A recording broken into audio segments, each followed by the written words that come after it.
오늘 요한계시록 두 번째 시간입니다. 요한계시록은 우리가 평소에 읽지 않고 과거에 이제 개신교에서 말하는 계시록은 함부로 풀 수 없다. 그렇게 생각을 하면 하나님의 뜻을 이 마지막 때 종말에 대한 이야기를 우리가 알 수가 없습니다. 잘못되게 해석을 하고 있기 때문에 오늘날 많은 이단들이 특히 요한계시록 이거 잘못 풀어서 이단에 빠진 그런 단체들이 굉장히 많죠. 그래서 우리는 하나님의 말씀들을 잘 나눠서 우리가 이해를 하고 확실하게 알고 있어야 될 것입니다. 모르면 그만큼 헤매고 누가 옆에서 이상한 소리를 하면 거기에 넘어갈 수가 있습니다. 우리는 확실하게 알 수 있는 그런 성도가 되어야 되겠죠. 그래서 지난 시간에 서론적으로 전체적인 그 성경 요한계시록의 개요를 말씀드렸습니다. 1장서부터 3장까지 교회에 대한 부분을 설명하고 있고 또 4장에서 19장까지 대환란에 대한 전 3년반 후 3년반 그리고 바벨론 종교가 망하는 것, 또 악한 자들은 다 주님 앞에 심판당하여 멸망당하는 것을 설명하고 있습니다. 그 이후에 20장에서 22장까지는 주님께서 말씀하시는 천년왕국과 그 다음에 새하늘과 새 땅, 영원한 때를 말씀해 주고 있는 것이죠. 우리는 지금 처음 앞에 부분을 서론적인 기초적인 것을 먼저 살펴보고 있습니다. 하나하나 풀어가면서 하나님께서 이 계시록을 통하여서 말씀해 주신 부분들을 우리가 이해를 하고 확실하게 알았으면 좋겠습니다. 오늘은 1절부터 6절을 살펴보기 전에 먼저 전체적인 면을 한 번 더 우리가 살펴보려고 합니다. 우리가 어떤 부분을 다루고 있는지를 칠판에다가 보드판에다가 지금 미리 기록을 해놨습니다. 우리 성경책의 뒤에 그 기록되어져 있는 부분도 있을 거예요. 도표 선도가 있는데 그것을 보셔도 되고 그냥 간략하게 제가 표현을 해 놓았습니다. 이거 잠깐만 보시고 마지막 때 어떻게 구성되어져 있는가 그걸 우리가 이해를 좀 했으면 좋을 것 같습니다. 자, 제가 좀 보겠습니다. 먼저 이건 시간선상이라고 생각하면 좋을 것 같습니다. 이미 구약은 지나갔죠. 예수님께서 십자가에 죽으시고 난 이후부터가 이제 신약 시대가 되어지죠. 예수님께서 십자가에 죽으시 전까지는 구약입니다. 예수님께 마태복음서부터 신약이라고 생각하면 안 되는 거죠. 아무튼 구약은 그렇게 지나갔어요. 예수님께서 십자가에 죽으시고 묻히셨다가 다시 부활하시고 그 다음에 승천하시지 않았습니까? 그래서 예수 그리스도께서 승천하신 때를 이제 기점으로 해서 신약 시대가 이제 시작이 되는 것입니다. 이때 예수님께서 부활하셨을 때 첫 열매 구약 성도들이 일어나 예수님께서도 첫 열매로 부활하시지 않으셨습니까? 그 다음에 많은 구약 성도들이 일어나서 도시로 돌아다니는 것을 보게 되어집니다. 그때를 이끌어서 첫 열매 때라고 이야기를 하고 있죠. 그 다음에 이제 시간이 흘러서 지금 이 마지막 부분에 우리가 거의 다 왔습니다. 이제 신약 교회 시대는 거의 2000년이라고 보시면 될 겁니다. 2000년 그때가 맞춰져야 이제 마지막 이제 뒤에 이제 환란 때가 오겠죠. 자, 그러면 교회 시대가 끝나는 부분은 언제냐? 예수님께서 공중으로 재림하실 때를 말하고 있는 것이죠. 그때 교회는 휴거하거나 또 죽은 믿음의 교회는 부활한다는 그런 부분을 우리가 성경을 통해서 알 수가 있죠. 이때가 본격적인 알곡 수확 때를 말하고 있는 것입니다. 그 다음에 교회가 하늘로 올라가서 공중에서 예수님과 만나게 되어지죠. 만나게 되어지고 나서 그리스도의 심판석에서 심판을 받습니다. 우리 그리스도인들은 무슨 심판을 받느냐? 행위에 대한 심판이죠. 죄에 대한 심판을 받지 않는다는 것입니다. 죄에 대한 심판은 나중에 큰 왕자 심판에서 믿지 않는 자들이 받는 거죠. 우리는 예수님께서 이미 죄에 대한 심판을 끝내셨기 때문에 더 이상 죄에 대한 심판을 없고 행위에 대한 심판을 받고 보상이 이제 여기서 나눠지겠죠. 어떤 자는 겨우 구원받는 사람이 있는 그런 사람이 있고 어떤 사람은 상급까지 받아서 나중에 천년왕 때 통치를 하겠죠. 아무튼 그리스도의 심판성 심판을 받고 그 다음에 7년 동안 어린 양의 혼인잔치, 그러니까 혼인식을 이루는 때가 바로 이때가죠. 그러면 7년 동안 공중에서 이런 일이 벌어질 때 땅에서는 무슨 일이 벌어지느냐? 전 3년만 후 3년만 총 7년이라고 이제 표현합니다. 후 3년 반이 대환란이라고 야곱의 고난의 때라고 이야기를 하죠. 아무튼 이때는 7년 이제 환란의 때인데 이때 이제 환란 끝부분에 그래서 물론 그 중간에 뭐 성도들이 부활할지 휴거해야 될지 그건 모릅니다. 어느 때인지는 모릅니다. 아무튼 그때에 환란 성도가 또 있겠죠. 그러니까 교회 시대에 또 성도가 있고 구약 성도도 성도라는 단어를 똑같이 생각하면 안 됩니다. 구약에 나오는 성도들은 유대인들을 이야기하겠죠. 신약에서 말하는 성도들은 교회를 말하겠죠. 또 환난 시대에 있는 성도는 환난 성도라고 이렇게 나눠야 됩니다. 이걸 잘못 나눠서 형제교회 같은 중국의 형제교회 같은 경우는 이것으로 서로 둘이 나눠지게 되어 있지 않습니까? 이제 그런 예도 있습니다. 아무튼 이때의 환난 성도 이때 우리가 있다는 것을 이야기하시면 아시면 그렇게 이해를 하시면 될 것 같습니다. 자, 이 마지막 7년 끝부분에 예수님께서는 지상 재림을 하시죠. 예, 심판하러 또 오실 것입니다. 이때 이제 이삭 죽기가 아까 이제 휴거가 있다고 말씀드렸는데요. 그래서 첫째 부활, 둘째 부활이 있습니다. 첫째 부활에는 첫 열매, 수확, 이삭 죽기가 이제 첫째 부활이라고 이야기하죠. 이거는 다 믿는 자들이라고 우리가 일컬어서 설명할 수가 있습니다. 근데 성경에 또 둘째 부활이라고 하는 것이 있어요. 이때는 천년왕국 끝날 때에 이들이 믿지 않는 자들 다 부활합니다. 다 육신으로 부활해서 큰 왕자 심판 때에 심판을 받고 불호수에 던져지게 되겠죠. 아무튼 첫째 부활, 둘째 부활이 있다라고 하는 부분도 이해를 하시면 될 것 같아요.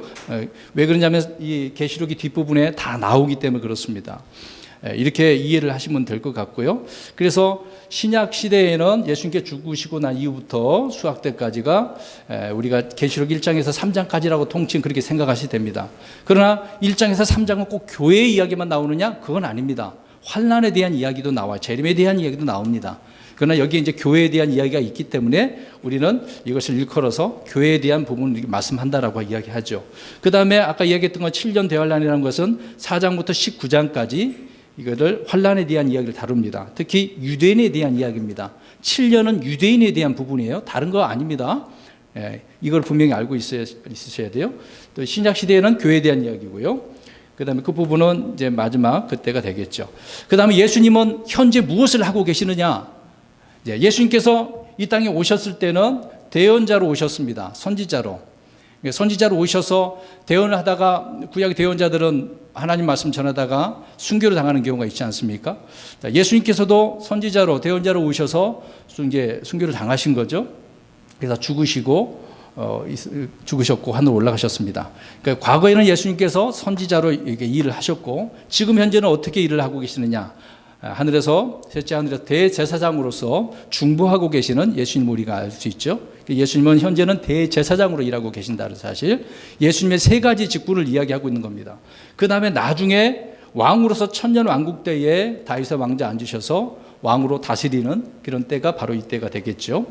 지금은 대제사장이라는 것입니다. 그런데 많은 사람들이 예수님을 선지자로 생각하는 부분도 있고 또 왕으로서 예수님 모시려고 하지 않습니까? 그러면 틀리죠. 지금 현재 예수님이 대제사장이기 때문에 중보자로 계시는 부분이니까요. 자, 대략 이런 부분이 그러니까 전체적으로 마지막 때를 설명하면 이해를 하면 될 것 같고요. 우리가 이 부분을 다루게 될 것입니다. 이 부분을요. 이제 이 교회에 대한 이야기가 이제 3장까지만 우리가 다루게 될 것이고 많은 부분이 있어서 이 이야기를 하는데 이 부분에 있어서 혼란이 많이 있습니다. 그래서 많은 사람들이 이것이 언제 적용해야 되느냐 그 문제 때문에 이단이 나오는 그런 부분이 많죠. 성경을 왜곡하는 부분이 있습니다. 그렇게 생각을 하시고 오늘 1절서부터 이제 쭉 우리가 살펴보려고 합니다. 자, 먼저 우리가 요한계시록은요, 오늘 우리가 읽어본 것처럼 하나님께서 자신의 종들에게 반드시 곧 일어나야 할 것들을 보여주시려고 주신 책이다라고 말씀을 하고 있습니다. 이 책을 읽지 않고 보지 않는다면 그 사람은 주님이 보여주시는 것을 무시하게 되어지겠죠. 그래서 무지한 자가 되고 말 것입니다. 분명히 오늘 말씀은 읽어야 된다고 말씀하고 있잖아요. 들어야 되고 또 지켜야 된다고 말씀하고 있습니다. 주님은 정신을 차리고 깨어서 이 말씀들을 읽고 듣고 그 안에 있는 것들을 지켜야 한다고 분명히 사도 요한을 통해서 말씀하고 있습니다. 세상에서 우리가 얻을 수 있는 어떤 지식도 주 예수 그리스도 계시보다 더 중요한 것은 없다는 것입니다. 근데 많은 사람들은 성경보다 다른 것을 더 귀하게 생각하잖아요. 과거에 헬라, 그리스 사람들은 철학에 대한 걸 얼마나 거기에 많이 빠졌습니까? 오늘날에는 지금 판타지죠. 대부분 영화나 TV 같은 경우는 판타지로 가고 있기 때문에 상상, 지어낸 이야기에 빠져있는 그런 상태죠. 우리는 항상 예수 그리스도 계시가 중요하다는 것을 생각하고 이 계시의 말씀들을 이해해야 될 것입니다. 주님께서 주신 그 말씀, 이 한 권의 책을 사랑하는 성도들에게 우리 주님께서는 지각에 눈을 밝혀주시고 또 그래서 지혜와 명철을 풍성히 주실 것입니다. 그래서 우리가 이 부분을 이해하고 계시록을 잘 우리 살펴보았으면 좋을 것 같아요. 1절 말씀 보십시오. 예수 그리스도의 계시라. 이것은 하나님께서 반드시 곧 일어나야 할 것을 자신의 종들에게 보여주시려고 그분께 주신 것이라. 그분께서 자신의 천사를 통해 자신의 종 요한에게 그것을 보내시고 표적으로 보여주시니. 자, 여기서 여러 말씀들이 기록되어 있습니다. 하나씩 우리가 살펴볼게요. 자, 먼저 우리가 이제 표제에 써 있습니다만은 그 서론 요한계시록의 서론 설명되어져 있잖아요. 요한계시록이라고 정해놨습니다. 이 정리한 사람이 어떤 누가 이렇게 했겠죠.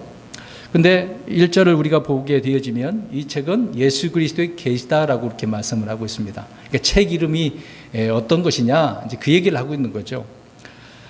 여기서 우리가 예수 그리스도의 계시라고 하는 것은 예수 그리스도께서 친히 주신 계시의 말씀이라는 그런 의미로 우리가 생각을 해야 될 것입니다. 그래서 성도 요한은 계시를 받은 사람이라고 설명을 해주고 있는 거죠.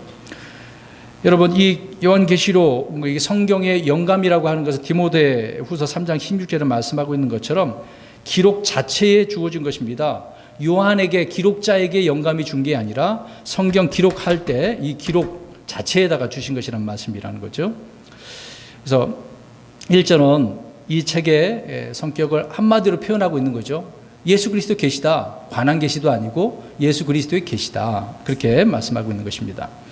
저번 주에 말씀드린 것처럼 지지난 주가 되겠죠. 예수 그리스도의 계시이지 묵시가 아니라는 것입니다. 묵시는 닫는 거잖아요. 근데 계시는 열어서 보이는 것이니까요. 그래서 이 책을 누구든지 읽고 듣고 그 안에 기록된 대로 지켜야 하는 그런 책이라고 말씀하고 있는 겁니다. 그러니까 아무도 알 수 없는 비밀이나 봉인된 책이 아니라 열린 책이라는 그런 책이 되겠죠. 비밀이 아니란 말입니다. 요한계시록은 스스로 그래서 말씀을 하고 있습니다. 쭉 찾아볼게요. 1절에는 예수 그리스도의 계시, 3절에 가서 보니까 대언의 말씀들, 또 한참 뒤로 넘겨서 19장 10절에 보면은 예수님의 증언, 대언의 영 이렇게 말씀을 하고 있습니다. 또 그 다음에 22장 7절, 10절, 18절에는 대언의 말씀들이다. 그 다음에 22장 19절에는 대언의 책의 말씀들이다. 이렇게 말씀하고 있습니다. 이게 예수 그리스도의 대언, 그 계시의 말씀이라는 거죠. 다시 1절로 우리가 또 보겠습니다. 그럼 이 계시는 누가 준 것이라고 말씀합니까? 자, 순서가 있어요. 그냥 우리가 쉽게 예수님께서 사도 요한에게 줬다? 그게 아닙니다. 먼저 하나님께서 누구에게요? 예수님께. 예수님은 천사에게. 천사는 사도 요한에게. 자, 이 순수가 그러세요. 자, 예수님께서 예수 그리스도에게, 예수 그리스도 자신의 천사를 통해 요한에게. 자, 이렇게 순서가 됐습니다. 하나님으로부터 시작을 해서요. 요한은 이것을 성도들에게 지금 보여주고 있는 거죠. 저와 여러분에게 이것을 모두에게 다 보여주고 있는 것입니다. 하나님과 요한 사이에는 그래서 예수님이 중간에 계시죠. 중보자로. 중간에서 이것을 계시해주고 있는 부분입니다. 자, 요한계시록에서 주의 일꾼이 누구냐라고 여기 자신의 종들에 대한 부분을 말씀을 하고 있는데요. 주의 일꾼들은 대언자나 사도들이 아니라고 말씀하고 있습니다. 자, 그러면 이제 계시록에서 이 사역자, 일하는 자의 이야기가 계속 나올 것입니다. 그 계시록에 일하는 일꾼들은 바로 주의 천사들이다. 주로 천사들에 대한 이야기를 말씀을 하고 있습니다. 우리 계시록 22장 6절 가서 보십시오. 그냥 보시고 눈으로만 보십시오. 제가 읽겠습니다. 또 그가 내게 이르기를 이 말씀들은 신실하고 참되도다. 주 곧 거룩한 대언자들의 하나님께서 자신의 종들에게 반드시 곧 이루어질 것들을 보이시려고 자신의 천사를 보내셨도다. 자, 천사를 보내셔서 이 곧 이루어질 것들을 종들에게 지금 알려주고 있는 거죠. 자, 이것을 지금 받아서 일하는 자는 주의 천사다. 자신의 천사다. 이제 그렇게 말씀하고 있습니다. 그러니까 처음서부터 1장 1절서부터 끝까지 하나님께서는 천사들을 통해 이렇게 말씀하고 일하시고 계신다. 그래서 뒤에 우리가 4장부터 보면은 천사들이 자꾸 뭐 일곱 봉인 뭐 이렇게 나팔 이렇게 불지 않습니까? 그게 이제 천사들이 하는 일이잖아요. 그렇게 하나님께서는 일을 하고 계신다. 요한계시록에서 하나님께서 이 땅에 자신의 뜻을 이루시는 그런 일들에서 대언자, 사도, 교사, 장로들이 하는 일은 전혀 없다라고 하는 부분이 되겠죠. 자, 그러면 생각해 보겠습니다. 지금 계시록은 천사들에게 이제 주셔서 우리에게 주시고 있는데, 은혜의 복음은 누구에게 맡겨졌을까요? 은혜의 복음. 예, 교회 시대에 하나님의 말씀의 사도들과 제자들이 되겠죠. 또 우리 크리스천들에게 맡겨졌다고 성경은 말씀을 하고 있습니다. 은혜 시대에 우리에게 은혜의 복음을 주어진 거죠. 대환란 때의 말씀 사역은 천사들에게 주어졌다라고 하는 부분. 왜 이렇게 다를까요? 지금 이제 이 부분을 우리가 이해하지 못하면 앞뒤 다 살펴보면 다 이제 성도들의 교회에게 줬다고, 또 교회가 이렇게 일해야 된다고 오해를 하고 있기 때문에 이 부분을 우리가 이해를 하고 넘어가야 된다는 거죠. 그래서 그분께서 자신의 천사를 통해 이렇게 말씀하고 있다라는 겁니다. 1절에요. 그러면 구약에서 이스라엘은 천사를 통해 율법을 어떻게 했을까요? 제정해 줬다고 말씀하고 있죠. 우리 사도행전 7장 53절 가서 보시겠습니다. 율법은 모세에게 하나님께서 바로 준 게 아닙니다. 천사를 통해서 이 율법을 제정해 줬다라고 말씀을 하고 있는 거죠. 왜 이런 이야기를 하는지 설명을 드린 것처럼 하나님께서 이 말씀을 어떻게 누구를 통해서 일하시느냐 그 말씀하고 있는 겁니다. 7장 53절 시작. 너희가 천사들을 통하여 제정하신 율법을 받고도 그것을 지키지 아니하였도다 하니라. 천사들을 통하여 제정하신 율법, 유대인들에게 이걸 주신 거잖아요. 천사들이 지금 이것을 일했다는 거죠. 말씀을 전해줬다는 것입니다. 십계명을 비롯해서 모세가 직접 받은 주의 율법들이 천사들을 통해서 이렇게 제정되었다라고 말씀하고 있습니다. 그래서 주님은 천사들을 통해 이스라엘의 이제 족장 시대 족장들에게, 대언자들에게 이렇게 말씀하신 거죠. 갈라디아서 3장 16절에도 말씀하고 있습니다. 그러면 율법은 무엇을 위한 것이냐? 그것은 약속을 받은 그 시가 오실 때까지 범법들로 인해 더해진 것이요 한 중재자의 손에서 천사들에 의해 정해진 것이라. 천사들에 의해서. 율법은 천사들에 의해서. 또 환난 때에도 천사들에 의해서. 우리가 그렇게 이해를 해야 될 것입니다. 히브리서 2장에도 말씀을 하고 있는 거죠. 그래서 천사들을 통해 하신 말씀이 확고하였다라고 말씀을 하고 있는 겁니다. 그러면 신약시대 아까 말씀드린 것처럼 신약시대에는 어떨까? 구약과 신약에 분명히 차이가 있겠죠. 그 대비를 우리가 알 수가 있습니다. 히브리서 1장 2절에 말씀하고 있어요. 그냥 제가 쭉 설명한 대로만 이해만 하고 넘어갔으면 좋겠습니다. 중간중간에 우리가 포인트 핵심적인 부분을 더 설명을 제가 집어서 말씀드리겠습니다. 히브리서 1장 2절에 이 마지막 날들에는 자신의 아들을 통하여 우리에게 말씀하셨으며, 자, 마지막 날들에는 누구를 통해서요? 자신의 아들이신 누구죠? 예수 그리스도께서. 그러니까 지금 이 은혜 시대의 또 마지막에 대해서는 예수 그리스도를 통해서 하나님께서 주신 것이다라고 말씀하고 있는 것입니다. 자, 이는 구약처럼 대환란 때 이 땅에 이스라엘 땅의 백성들에게 하신 말씀이기 때문에 이렇게 말씀하고 있는 거죠. 그래서 요한계시록은 다시 천사들을 통해서 이렇게 하신 부분이라는 겁니다.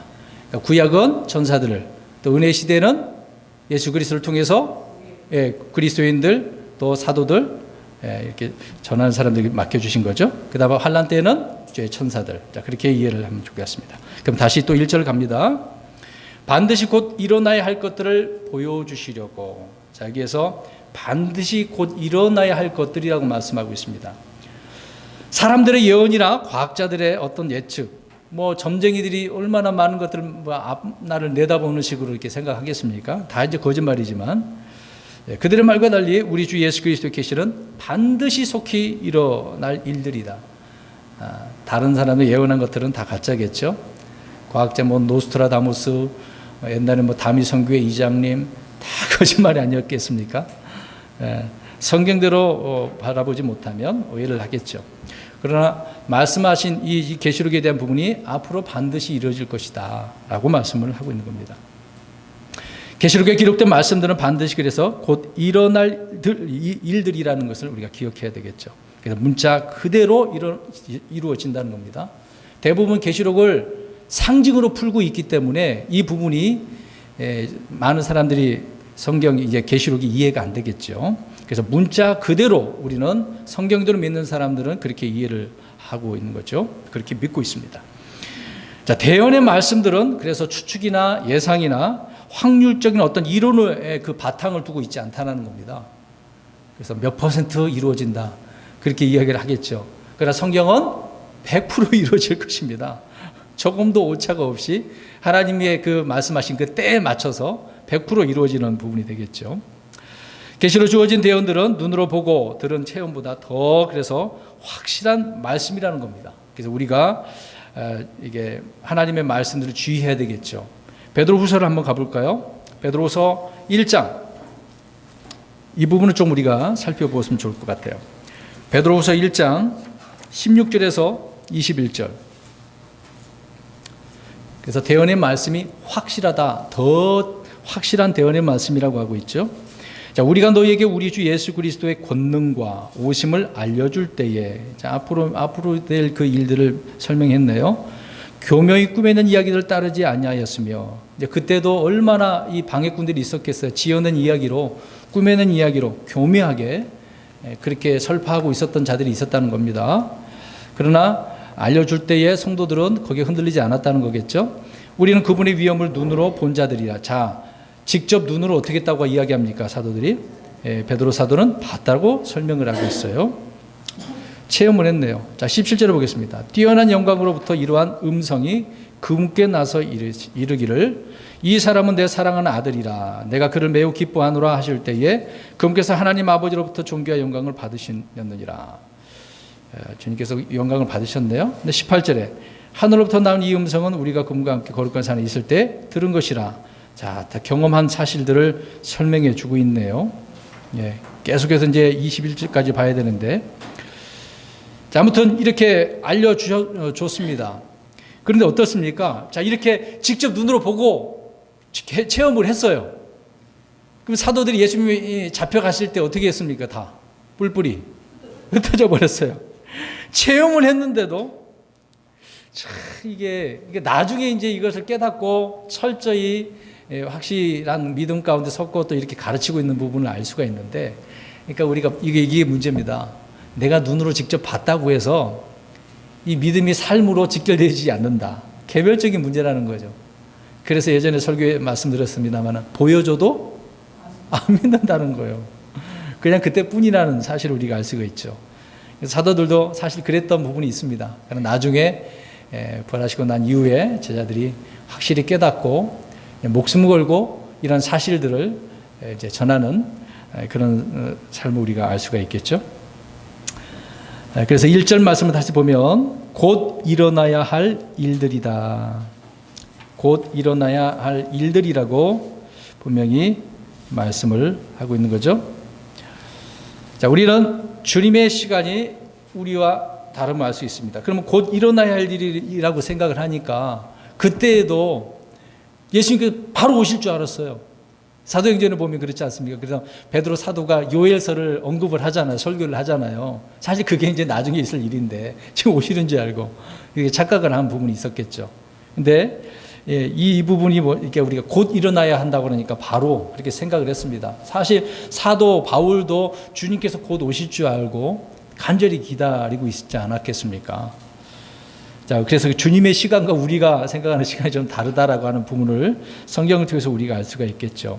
주님께서 속히 오신다고 할 때에 그 속히는 물론 올 때 이제 빨리 오시겠지만 금방 위에서 뿅 하고 오시겠지만 쉽게 단순하게 얘기하면, 근데 시간적 개념을 보면은 지금 몇 년이 흘렀습니까? 주님께서 가시고 난 뒤로 2000년이 넘는 시간을 지금 흘러가고 있는 거잖아요. 그러니까 예수님께서 베드로서에 말씀하고 있는 것처럼 1000년이 하루같이. 우리 또 시편 90편 가서 볼까요? 시편 90편 보십시다. 시편 90편 4절 말씀 보십시오. 베드로서를 우리가 많이 읽었으니까 다 알고 있습니다만 구약에 이렇게 말씀하고 있는 부분이 한 구절이 있습니다. 시편 90편 4절 읽겠습니다. 시작. 주의 눈앞에서는 천년이 단지 지나간 어제와 같으며 밤의 한 경점과 같나이다. 천년이 지나간 어제 같다잖아요. 한 경점같이. 뭐 영원하신 분이 무슨 시간 개념이 있겠습니까? 표현하겠죠. 천년이 하루 같고 하루가 천년 같은 그런 시간적 개념을 우리에게 말씀해 주고 있는 거죠. 그래서 여기 다시 보십시오. 주님께서 지금 올라가시고 공중재림 하실 때까지 시간이 지금 2000년이 흘러가고 있고 이제 곧 있으면 주님께서 오시겠죠. 그 다음에 또 뒤에 일이 있을 것입니다. 그래서 이 일이 곧 어떻게 돼요? 일어날 일들이다 라고 말씀을 하고 있는 겁니다. 그러니까 이 문자 그대로 우리가 그렇게 믿고 기다리시면 되겠죠. 이것을 나 나름대로 시간을 정해놓고 뭐 100년 후, 200년 후 누구처럼 뭐 1992년 그렇게 해놓으면 안 되겠죠. 또 인터넷상에 내년 8월 12일 날인가 오신다고 이미 정해놓고 그러면 안 되겠죠. 그래서 주님께서는 속히 오시리라 라고 이렇게 말씀하고 있습니다. 그럼에도 불구하고 우리는 아직 주님의 오심을 보지 못하고 있는 거죠. 주님이 더디 온다. 그래서 많은 사람들이 이야기합니다. 더디 온다. 늦게 오신다. 이렇게 생각하는 종들이 있다고 예수님께서 미리 누가복음 12장에 말씀해 놓고 있지 않습니까? 그럼에도 불구하고 우리는 주님께서 곧 오신다는 생각을 하고 날마다 깨어 있어야 돼요. 종들은 깨어 있어야 됩니다.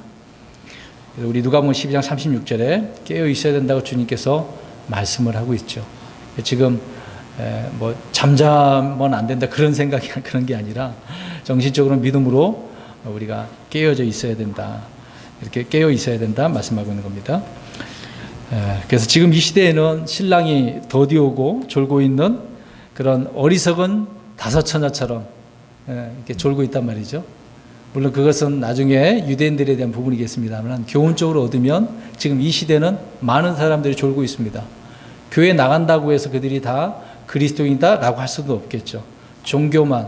종교적으로 아니면 무늬만 그리스도인들이 너무도 많기 때문에 그래서 많은 사람들이 계시록의 말씀을 잘 이해하려고 알려고 하지 않는 부분입니다. 아예 몰라도 돼 그렇게 생각을 하고 아예 그렇게 기성교회에서 가르치고 있기 때문에 계시록에 대한 이야기는 먼 이야기처럼 그렇게 생각을 하고 있다는 거겠죠. 아무튼 우리는 졸고 있는 그런 여인들의 그런 모습처럼 이 시대가 지금 그런 때다라고 생각을 하면 되겠습니다. 베드로 후서 3장 9절에 보니까 주께서는 자신의 약속에 대해 어떤 사람들이 더디다고 생각하는 것 같이 더디지 아니하십니다. 지금 사람들 더디다고 생각하지만 하나님께는 더디지 아니하신다고.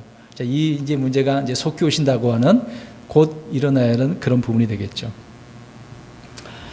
예수 그리스도께서는 반드시 그래서 속히 일어나야 할 일들을 보여주시려고 자신의 천사를 통해 자신의 종 요한에게 이 계시를 보내주셨고 또 표적으로 이것을 주신 것이란 말입니다. 그래서 자신의 종들에게 보여주시려고 라고 이렇게 1절에 말씀하고 있는 거죠. 자, 이거 보십시오. 누구에게 보여주신다고 이야기합니까? 그럼 자신의 종들은 누구겠어요? 우리들이 되겠죠. 믿는 자들. 뭐 그 당시 이제 사도 요한 이렇게 사도들이 되겠습니다만 우리에게 그러면 이교도들이 되겠습니까? 아니라는 거죠. 불신자들이겠어요? 아니죠. 뭐 똑똑한 과학자들, 뭐 박사들 아니랍니다. 자신의 종들입니다. 그러니까 우리에게 주신 것이 믿는 자들에게 주신 것인데 그러면 이거를 읽고 야 주님께서 이런 말씀하셨구나. 더 기대가 되고 소망이 더 생겨야 되지 않겠어요? 근데 이런 부분이 아니면 안 되겠다. 문제가 참으로 많죠. 그리고 주님을 따르고 섬기는 자신의 종들에게 뭔가를 보여주신다는 것이겠죠. 주님을 알고 주님의 말씀을 알기 위해서는 주님을 섬기는 주의 종들이 그래서 우리가 되어야 된다는 것입니다. 그래서 우리는 선한 일꾼, 청지기, 사역자가 되어야 주의 말씀에서 오는 그 요한복음 1장에 하늘에서 뭐가 왔어요? 빛이. 그 오시는 그 빛, 또 계시를 볼 수 있고 깨달을 수가 있겠죠. 이런 선한 일꾼들이 되어야 되겠습니다. 그래서 자신의 종들이라고 그랬으니까 종들은 무엇을 해야 하는 사람들이죠? 주인이 시켰으니까 일하는 사람, 그러니까 사역자를 하는 거예요. 소가 일하는 일꾼을 말하고 상징하고 있지 않습니까? 우리는 일꾼들이잖아요. 일꾼들. 그래서 자신의 종들에게 보여주신다. 크리스천들 중에서 예수님을 자신의 후원자, 도우미, 파트너 정도로 그렇게 생각하는 사람이 있어요. 그러니까 이런 말씀 있잖아요. 주의 뜻을 너희를 향하니냐 너희를 위하니냐. 하나님께서는 우리를 향한이겠습니까? 위한 것이겠습니까? 향한 하나님의 뜻이 있는 거잖아요. 우리를 위한 그러면 나를 위해서 주님 뭔가 다 해줘야 된다고 생각을 하는 거예요. 내가 배고프니까 배고픔을 채워주고 내가 사업을 해야 되니까 사업을 확장시켜줘야 되고 이런 하나님으로 생각하는 부분이 많다는 겁니다. 그런 하나님이 아니죠. 그런 생각을 해서는 절대로 안 되겠습니다. 그래서 이런 사람들에게 주님께서 보여주실 것은 아무것도 없어요. 그런 자가 아니라 우리는 주님의 말씀들을 전하고 또 그렇게 말씀들을 지켜 행하는 사람들이 되겠죠. 이런 사람들에게 주님께서 보여주신다 그렇게 말씀하고 있는 겁니다. 그러니까 주님이 이 말씀해 준 것을 보시기를 원한다면 주님의 종들로서 사역자로서 살아가야 되겠죠. 안 살면 못 본다는 이야기입니다. 쉽게 얘기해서요. 자, 주님은 자신의 종들에게 그래서 반드시 속히 일어날 일들을 보여주신다. 선한 종들, 신실한 종들. 주님의 말씀의 그 법대로, 명령대로, 그리스도의 명령대로 사는 자들이 되겠죠. 자, 여기서 자신의 천사라고 말한 천사들에 대한 이야기를 살펴보겠습니다. 우리가 기본적으로 이 천사를 우리가 생각해 볼 때는요, 이 천사들은 영적인 존재, 영들이지 않습니까? 우리 사람의 눈으로 볼 수는 없지만, 물론 사람의 모습으로 왔을 때는 우리가 알아볼 수는 있겠죠. 구약에 그렇게 보여준 바가 있기 때문에요. 그래서 천사는 기본적으로 영들로서 주님의 사역자들이라고 히브리서 1장 7절에 말씀하고 있습니다. 그래서 섬기라고 보내진 자들이라고 하지 않습니까? 성경은 그래서 천사 숭배를 금지하고 있습니다. 구약에도 그런 부분이 있었고, 또 신약의 골로새서나 또 계시록에서도 천사를 섬겨서는 안 된다라고 말씀을 하고 있는 거죠. 그런데 구약의 때를 보면은 일반적인 천사에 대한 이야기는 그렇게 표현하고 있는데, 구약에 보면 주의 천사, 또 하나님의 천사로 불리는 그런 천사가 있습니다. 이 천사는 경배를 받았어요. 왜 경배를 받았겠습니까? 하나님께서 천사로 나타나셨을 때, 현현하셨을 때는 섬김을 받은 경우가 있는 부분입니다. 그러나 지금은 여기에서 나오는 천사는 하나님의 주의 천사가 아니라 사역을 하는, 일을 하는 일반적인 천사, 그렇게 생각하시면 될 것 같습니다. 그래서 이 부분을 오해하지 말자는 거죠. 대부분 이 천사를 지금 사자로, 교회에 대해서 사자로 바꾸지 않았습니까? 이제 7교회 천사에게 편지를 냈는데 사자로 대부분이 바뀌었기 때문에 그 부분에 대해서는 나중에 더 자세하게 말씀드리겠습니다만은, 이 천사에 대한 부분을 성경은 이렇게 언급을 하고 있습니다. 그래서 요한계시록에서 1장 1절과 2장 22장 6절 또 16절에 그분의 천사로 불리는 천사, 그렇게 이야기합니다. 물론 이제 가브리엘인지 아닌지 그건 모르겠습니다. 그래서 사도 요한이 그것을 보고 엎드려서 경배하려고 그러니까 무슨 소리냐, 나 자기를 섬기지 말라고, 오직 하나님만 섬기라고 그렇게 이야기하죠. 그래서 하나님께 경배하라고 그 천사가 사도 요한에게 언급을 해 준 바가 있습니다. 계속해서 또 1절 우리가 살펴보고 있네요. 또 보니까 표적으로 어떻게 하고 계십니까? 보여주신다. 표적으로. 이 사인이잖아요. 사인. 지금 뭐 자동차로는 시그널, 깜빡깜빡, 이제 신호를 보내주고 있는 그 역할을 하고 있는 거죠. 자, 표적으로 보여주신다 말씀하고 있습니다. 하나님은 요한에게 반드시 속히 일어날 일들을 그냥 말씀해 주신 것이 아니라 무엇으로 보여주고 있습니까? 표적으로. 말씀만 한 게 아니에요. 직접 눈으로 데려가서 옮겨 다니면서 사도 요한에게 보여주신 거예요. 그냥 이런 것이니까 적으라는, 기록하라는 것이 아니라 눈으로 보여줬다는 거예요. 이게 표적으로. 그렇게 말씀을 하고 있는 겁니다. 그래서 반모섬에서 그런 교회 시대를 이제 본 거죠. 1장, 우리가 이제 9절서부터 3장 22절까지, 3장까지 이제 교회에 대한 이야기를 언급하고 있지 않습니까? 그 다음에 4장부터 17장까지는 환란에 대한 이야기를 이리로 올라가 그래서 올라가서 예수님께서 막 이렇게 다니시면서 그걸 보여주신 거예요. 그래서 환란의 때를 하늘에서 밑에 있는 것을 보여주었다라고 하는 부분입니다. 그 다음에 세 번째로는 계시록 17장서부터 21장 9절까지인데, 광야로 가서, 이제 광야로 데려가신 거예요.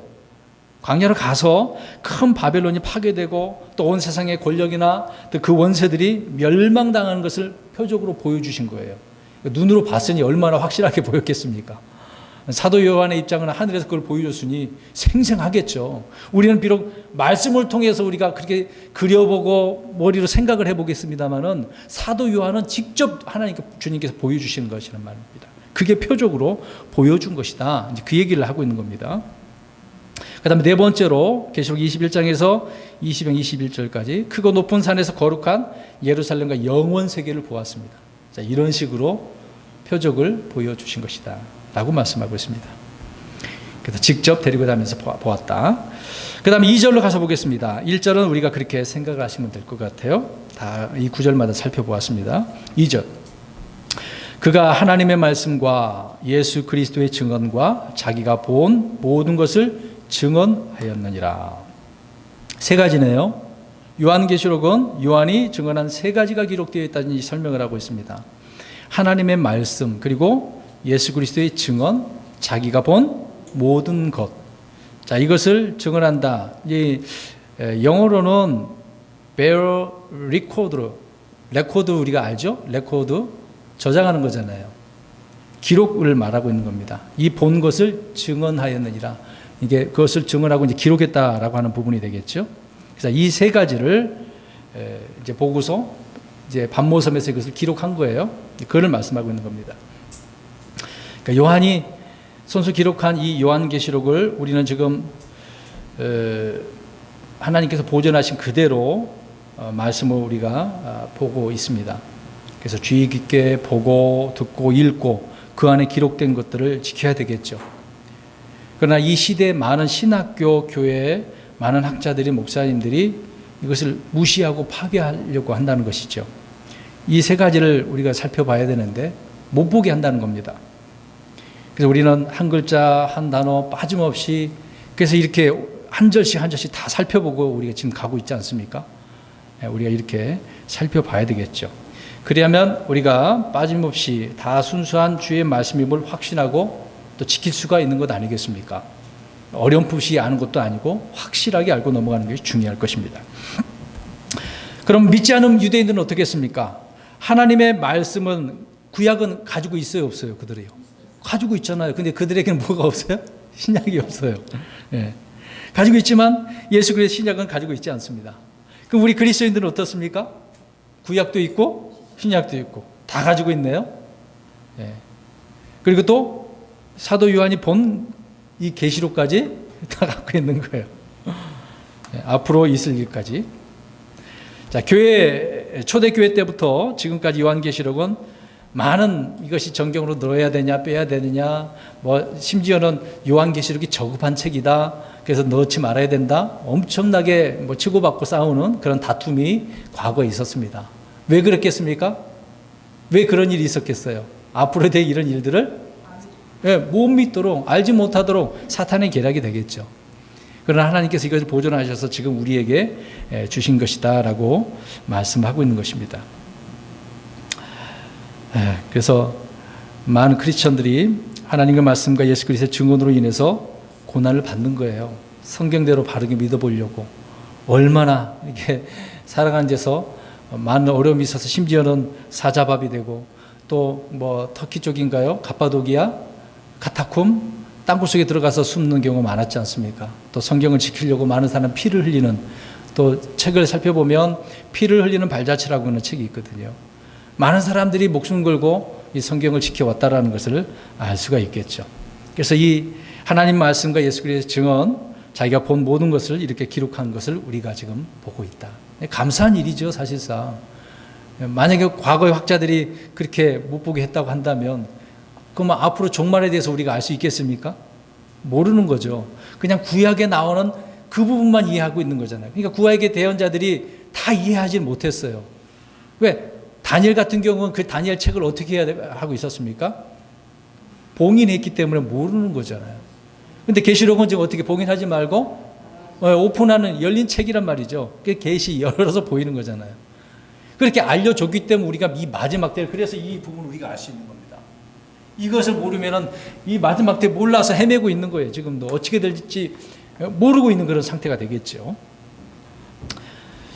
자, 어느 지역 어느 시대에도 구약 성경이나 유대인의 간습이나 전통 어떤 탈무드나 율법 때문에 고난받는 크리스천은 없습니다. 저번에 한번 잘못된 교리에 대해서 벗어난 그런 부분이 메시아닉주의에 말씀드린 적이 있었는데요. 바울이 왜 핍박받았겠습니까? 율법을 지키라고 그랬어요? 지키지 말라고 그랬어요? 지키지 말라고. 그래서 핍박받은 거였거든요. 만약에 우리가 그리스도인들이 율법 지켜야 된다고 하면 유대인들이 핍박했겠습니까? 안 했겠죠. 그러니까 율법을 지키지 않았단 말입니다. 우리 크리스천들은 그래서 유대인의 그런 관습을 따라가지 않겠죠.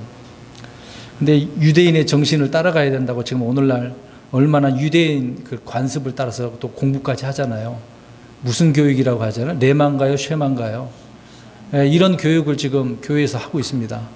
유대인처럼 해야 된다고. 그들처럼 생각해야 무슨 상을 받는다 그래.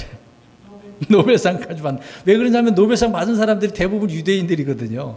그럼 그들처럼 생각하고 그들처럼 살아야 그렇게 받는 줄 알고 얼마나 그걸 교육에서 가르치고 있습니까?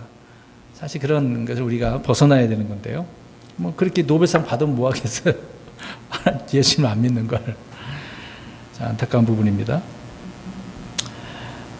사도 요한은 내가 하나님의 말씀과 예수 그리스도의 증언으로 인해 어디에, 9절에 보니까 어디에 있다? 어디에 가 있어요 지금요? 반모섬에. 무엇 때문에 반모섬에 갔다고요? 다시 보십시오. 9절에 하나님 말씀과 예수 그리스도의 증언으로. 이것 때문에 지금 반모섬에 가 있는 거예요. 괜히 간 게 아니에요. 우리가 하나님의 말씀을, 성경들을 믿고 이 말씀을 유지하려고 지키려고 하면 이런 일이 우리에게 생길지 모릅니다. 지금도 있을지도 모르고 앞으로 생길지도 모르고 얼마나 큰 핍박을 받을지도 모르겠죠. 믿음으로 우리가 인내하고 극복을 해야 될 것입니다. 자, 대환란 때에도 성도들은 이 두 가지로 인해 고난을 받는다고 성경은 말씀합니다. 오늘 그 1장에 아까 우리가 살펴본 것처럼 2절에 하나님 말씀과 예수 그리스도의 증언. 대환란 때에도 유대인들이 또 믿는 자들이 있겠죠. 이때 말씀과 예수 그리스도의 증언이 있어야 돼요. 이때에도. 그래서 이 두 가지를 그들이 지킴으로 구원받습니다. 그들의 구원은 육체가 구원받아서 천년왕국에 들어가는 거죠. 우리 그리스도인들의 혼의 구원이 아닙니다. 이때는요. 우리 이 부분도 잘 이해를 하고 있으셔야 됩니다. 그 다음에 예수 그리스도의 증언이 무엇인지 우리가 생각해 보겠습니다. 자, 예수 그리스도의 증언이라고 오늘 2절에 말씀을 하고 있죠. 자, 예수님의 증언은 19장, 계시록 19장 10절 가서 보시면 대언의 영이다라고 말씀합니다. 대언의 영. 자, 이런 부분도 우리가 여기저기에서 말씀하고 있는 퍼즐을 맞춰야 되겠죠. 예수님의 증언은 대언의 영이다. 자, 대언은 그것이 하나님의 말씀인지 아닌지 증명하는 수단이에요. 이 대언의 영이, 예수님의 증언이 대언의 영이라고 그랬지 않습니까? 이 말씀이 말하고 있는 건데 이것이 하나님의 말씀인지 아닌지 증명하는 수단이란 말입니다. 이 말씀. 그래서 말씀으로 우리가 찾아가야 되는 거예요. 누군가 무슨 말을 했으면 무엇을 근거로 찾아야 되겠습니까? 말씀으로. 아무리 훌륭한 사람이 그 사람의 말로 해도 소용이 없어요. 주님께서 말씀하신 것. 이게 대언의 영, 예수님의 그 말씀을 찾아야 되겠죠. 사람들은 내일 일도 알 수 없지만 하나님은 반드시 속히 일어날 일들을 보여주시는 거죠. 자, 2절 계속해서 봅니다. 요한은 그가 모든 것을 그래서 어떻게 하고 있다? 증언한다. 이제 기록하고 있다는 이야기입니다. 자, 기록하였다. 이렇게 말씀한 대로 그는 요한계시록이란 이 한 권의 책 속에 자신이 기록해야 할 모든 것을 다 기록해 놓았다라고 말씀하고 있습니다. 자, 모든 것을 다 해놓은 거예요. 그러면 이 요한이 쓰고 더 부족한 것이 있다는 이야기입니까? 없다는 이야기입니까? 그래서 어떤 사람들은 이 계시록이 부족하다고 해서 거기다 뭘 또 여기 집어넣어야 된다라고 하는 사람이 있어요. 성경 외에 누가 어떤 유명한 사람이 어떤 크게 역할을 한 사람이 거기다 그렇게 해야 된다고. 추운가요? 추워서 그런가 봅니다. 그래서 성경은 다 추가 계시가 필요하지 않은 완성된 말씀이다라고 우리가 알 수가 있겠죠. 그러니까 요한계시록은 완벽한 거예요. 더 이상 넣을 것도 없어요. 뺄 것도 없고. 자, 3절 가서 보겠습니다. 시간이 또 많이 지나갔는데요. 3절, 이 대언의 말씀들을 읽는 자, 듣고 그 안에 기록된 그것들을 지키는 자들은 복이 있나니 이는 때가 가깝기 때문이라. 자, 여기서 보시면요, 우리 한국말로는 잘 이해가 안 되어 있습니다. 영어로 보시면 읽는 자는 단수일까요? 복수일까요? 물론 우리 한국말로는 되어 있지만 단수란 말이죠. 근데 영어로는 he예요, he. 한 사람 있는 거예요. 듣는 자들은 대의로 되어져 있습니다. 그러니까 듣는 자들 이렇게 되겠죠. 있는 자, 듣고 그렇게 하니까 듣고 그 안에 기록된 것들을 지키는 자들, 복수를 지칭하고 있습니다. 그러니까 대의 그들이죠. 자, 초대교회 때 모습을 한번 생각해 보십시오. 지금 우리가 성경책 66권이 다 있어요, 없어요? 저만 갖고 있나요? 다 갖고 있죠. 인쇄가 발달돼서. 그 당시에는 성경책이 하나도 되어져 있는 성경책이 없어요. 다 두루마리에다 적어놓고 그것을 가지고 이제 회당이나 어디에서 한 사람이 어떻게 할까요? 읽는 거예요. 그러면 듣는 사람들은 여럿이 있겠죠. 그렇게 우리가 생각하면 될 겁니다. 그러니까 한 명이 일어나서 성경책을 읽고 나머지 회중들은 듣고 있다는 것이죠. 오늘날처럼 그렇게 우리가 하고 있는 것이 생각하면 될 것 같아요. 좀 차이가 있는 부분이 있습니다. 그러면 지키는 것은 누가 하는 걸까요? 읽는 자도 해야 되고 듣는 자도 지켜야 되겠죠. 모두가 해야 되는 거예요. 모두가. 설교단에서 설교를 하기 전에 성경을 읽는 일은 구약의 회당에서나 또 초대교회들에서 흔한 장면이 아니겠습니까? 우리는 말씀을 읽어야 하고 들어야 하는 부분이 있습니다. 그것으로 그쳐서는 안 되겠죠. 그 안에 기록된 그것들을 지켜야 됩니다. 왜? 종들이니까 지켜야 된단 말이죠. 근데 오늘날 행함이 좀 많이 부족한 부분이 있습니다. 다른 기성교회는 구원받으려고 행하잖아요. 우리는 그거 아니잖아요. 우리는 믿음으로 은혜로 말미암아 구원받았잖아요. 구원받았으니까 행하는 거죠. 선한 행실이 구원받았으니까 내 안에 있는 구원을 밖으로 드러내는 거잖아요. 일하여 드러낸다. 내 안에 있는 구원을요. 그런 부분이 있습니다. 그런데 많은 그리스도인들이 행하지 않으려고 하는 부분이 있습니다. 이런 부분이 좀 안타까운 부분이 되겠네요. 야고보서 1장 22절에 오직 너희는 말씀을 행하는 자가 되고 듣기만 하여 너희 자신을 속이는 자가 되지 말라. 분명히 행하라고 야고보서도 완전함에 이르는 거잖아요. 야고보서는 그 얘기를 하고 있는 겁니다. 구원받은 자들이 이렇게 살아야 완전함에 이른 거다. 설명을 하고 있습니다. 그래서 말씀을 듣고 행하는 자는 행하지 않는 자는 곧 잊어버리겠죠. 뭐 여보세요? 여기 보세요. 듣고 행하지 않으면 어떻게 해버린다? 잃어버린다는 거예요. 듣고 행해야 안 잊어버리는 거예요. 그래서 주일날에도 말씀 듣고 그걸로 끝나면 소용이 없겠죠. 여러분 주일날에 나와서 예배를 왜 드립니까? 하나님께 영광 돌리는 경배하는 건데 말씀 듣고 일주일 동안 물론 내가 스스로 성경 읽고 말씀을 우리가 살펴보겠습니다만은 일주일에 교회 와서 목사가 말씀 준비하고 또 선포하면 그 말씀을 한번 생각을 하는 거 아니겠습니까? 말씀하고 기도하고 내가 이 말씀대로 살아봐야 되겠다. 이제 그렇게 해야 삶 속에서 이게 잘 새겨져서 드러나거든요. 그 말씀으로 무기가 돼서 우리가 인내하고 승리할 수 있는 것 아니겠습니까? 근데 이런 부분을 안 하고 그걸 한 귀로 듣고 끝내버리면 잊어버리는 거예요. 그래서 물어보잖아요. 제목도 기억 못하는 분들이 굉장히 많습니다.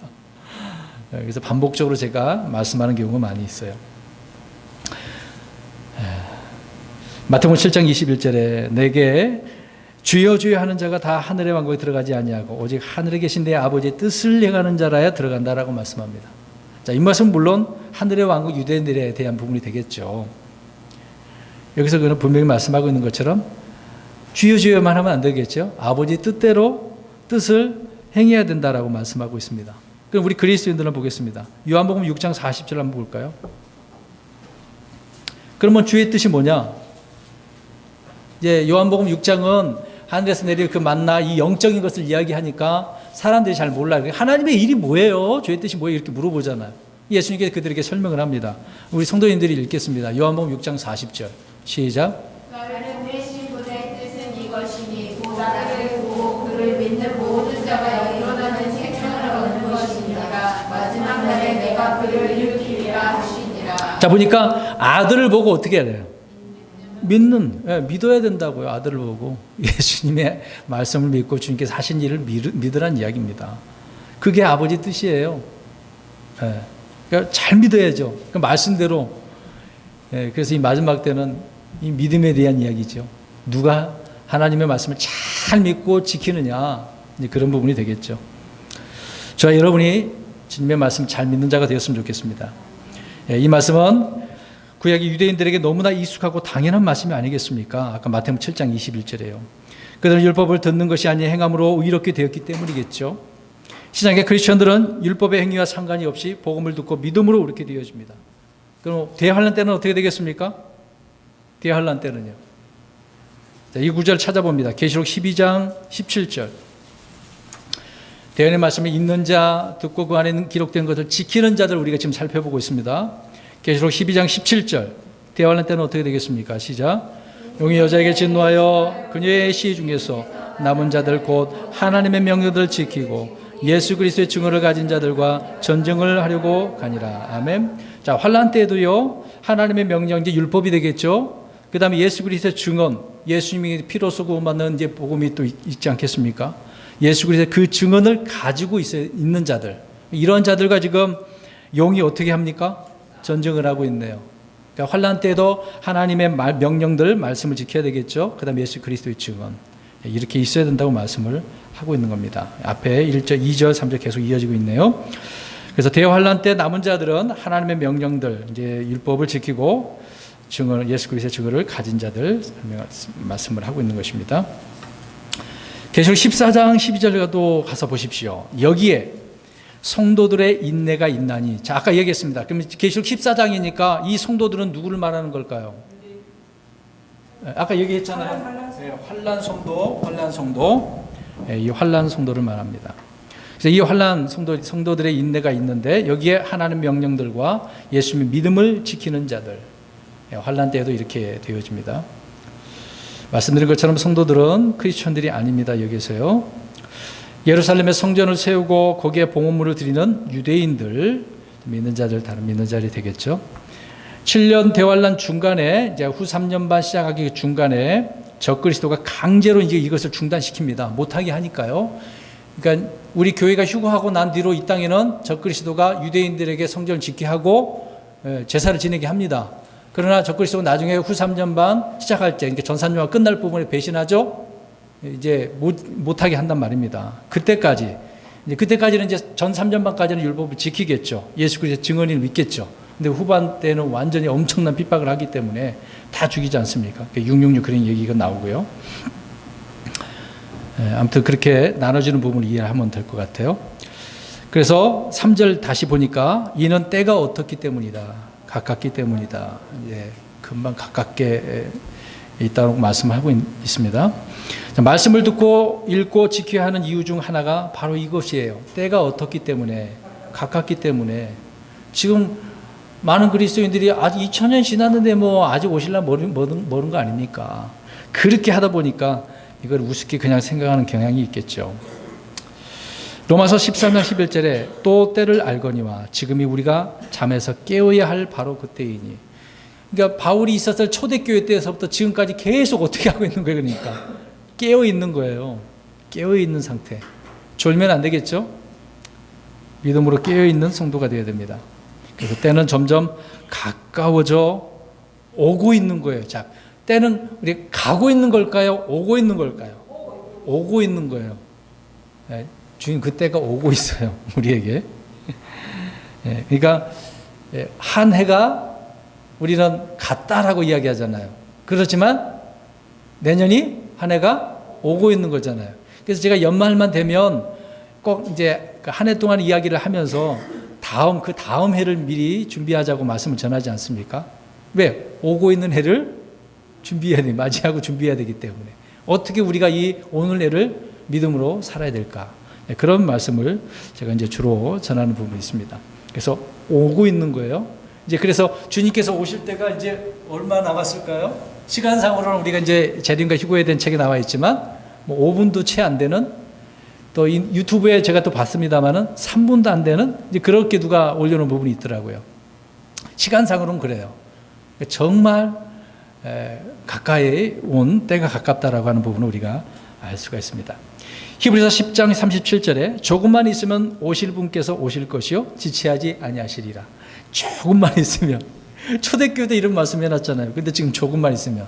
우리가 생각하기로는 벌써 2000년이 지났는데 생각했지만 하나님께서 보실 때는 아까 우리가 살펴봤잖아요. 1000년이 하루가 한 경점 같다 또 말씀하기 때문에 우리는 우리의 시간 개념을 내려놓자고요. 하나님께서 생각하시는 그때 우리가 때가 가깝다라는 부분입니다. 그래서 우리는 주님이 속히 곧 조금만 있으면 오신다는 사실을 분명히 압니다. 천사들이 그래서 제자들을 향해서 사도행전 1장 11절을 말씀하고 있죠.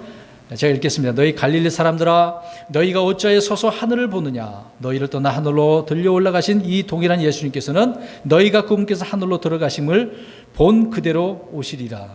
본 그대로, 하늘로 가신 그대로 다시 오신다는 얘기겠죠. 예수님은 그냥 영원히 하늘에 계신 것이 아니라 우리를 데리러 오시는 거죠. 그래서 우리 저번 우리 아이들을 바벨탑을 쌓으면 안 돼요라고 말씀을 전했는데 사람들은 쌓고서 어떻게 하려고 그래요? 올라가려고 하잖아요. 근데 올라갈 필요가 있다 없다?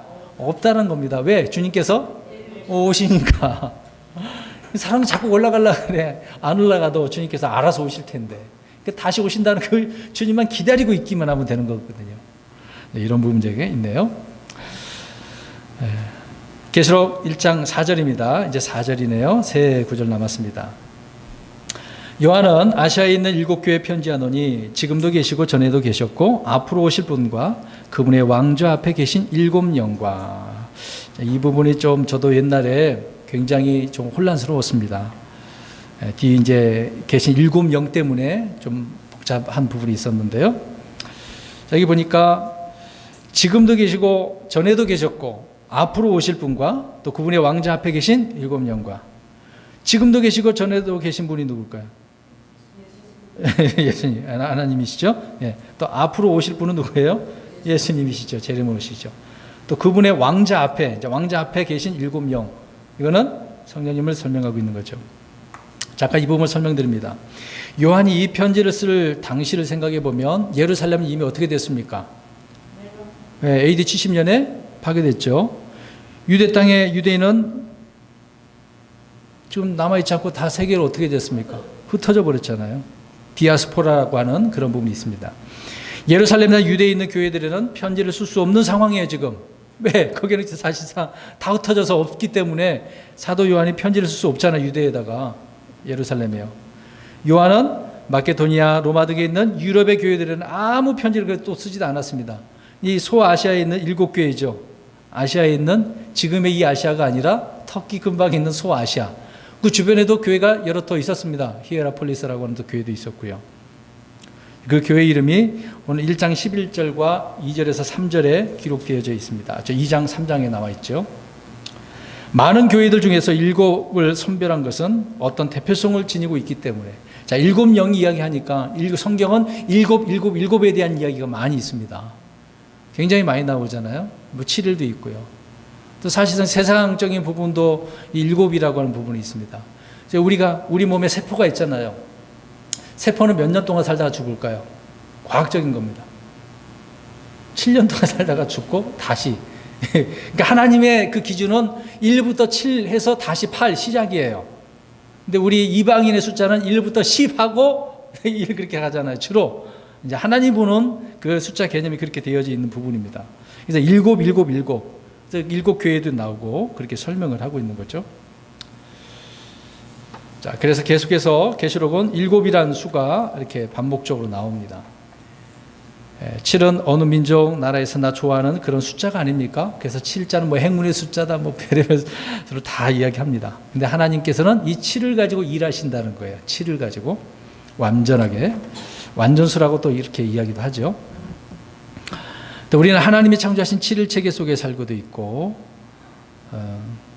또 이기는 자라고 하는 말이 성경에 계시록에 몇 번 나오냐면 7번 나와요. 우리가 그런 거 다 안 세봐서 그렇지만 이런 숫자를 이게 몇 개가 나오는 거 살펴보면은요, 하나님께서 특히 계시록은 이 7에 대한 이가 굉장히 많이 기록되어 있는 부분입니다. 그래서 잠깐 설명드릴게요. 7영, 7별, 7천사, 7등불, 7봉인, 7뿔, 7눈, 7나팔, 7천둥, 7머리, 7금병, 7산, 또 7왕 등 온통 이렇게 7이 되어져 있어요. 굉장히 많죠. 성경이 이렇게 나눠져 있다라고 하는 부분이요. 그래서 또 다른 부분이 또 있네요. 7가지 복이 있네요. 우리가 마태복음에도 말씀하고 있는 것이지만 또 계시록에도 이런 7가지 복에 대한 얘기가 또 기록되어져 있습니다. 아무튼 이런 우리 성도님들이 한번 찾아보시면 좋을 것 같아요. 7이라는 숫자를 우리 이제 휴대폰에, 스마트폰에 성경 프로그램이 있지 않습니까? 거기에서 검색을 한번 쳐서 살펴보세요. 지금 뭐 다 찾을 수 없는 부분이 있기 때문에 집에 가셔서 한번 해보셨으면 좋을 것 같습니다. 계시록 5장 12절 말씀에 보면 죽임을 당하신 어린 양께서, 자 여기 보세요. 7개예요. 권능과 부와 지혜와 힘과 존귀와 영광과 찬송을 받기에 합당하시도다. 자, 예수님께서, 어린 양께서 7가지를 받기에 합당하신 분이다라고 설명하고 있네요. 자, 일곱 가지. 그러니까 이 일곱 가지가 우리가 이제 영적으로 주님 앞에 희생드려야 될 그런 것들이 되겠죠. 자, 이런 부분이 많이 되어져 있습니다. 다시 계속해서 4절 말씀을 보면 지금도 계시고 전에도 계셨고 앞으로 오실 분. 사실 지금 보세요. 지금도 계셨다 그랬잖아요. 전에도 계셨고 앞으로도 그러면 계실 분이잖아요. 여기 이제 오실 우리나라 말로 그렇게 되어져 있지만, 그러니까 오셔서 계신 분이란 말입니다. 오셔서 미래적으로 또 그분의 왕자 앞에 계실 일곱 영.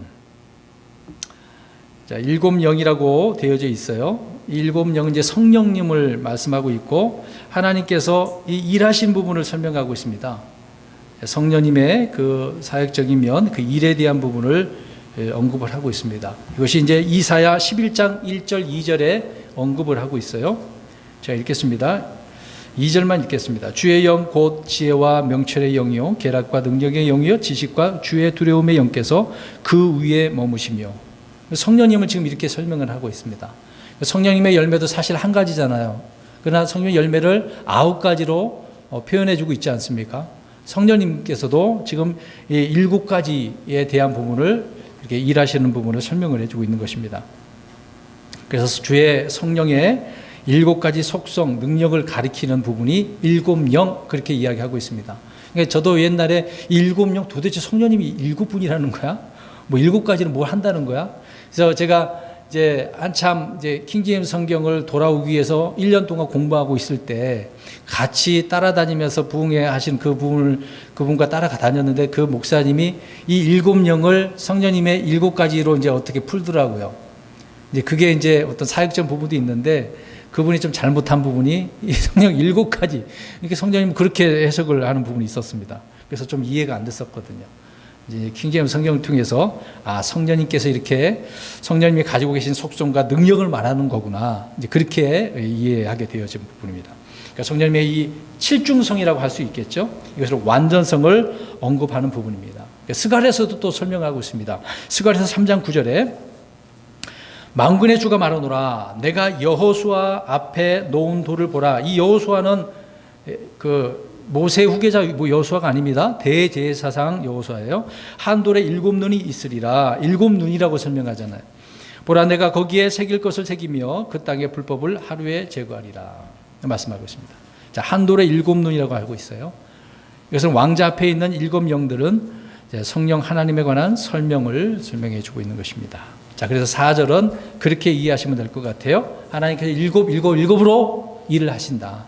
또 성령님께서 7가지 성령님의 속성, 능력을 말하고 있다. 그렇게 생각하면 될 것입니다. 그 다음에 5절 말씀 보겠습니다. 읽을게요. 또 신실한 증인이시요 죽은 자들 중에서 처음 나신 분이시며 땅의 왕들의 통치자이신 예수 그리스도로부터 은혜와 평강이 너희에게 있기를 원하노라. 우리를 사랑하사 자신의 피로 우리의 죄들에서 우리를 씻으시고 말씀하고 있습니다. 자, 4절 아까 이제 우리가 4절 봤습니다만은 전에도 계시고 지금도 계시다고 그랬지 않습니까? 성부 하나님과 성령님에 대한 말씀이라고 한다면 5절은 주 예수 그리스도와 그분의 사역에 대한 이야기입니다. 그래서 5절에 보니까 신실한 증인이시요. 예수님이 증인이시죠.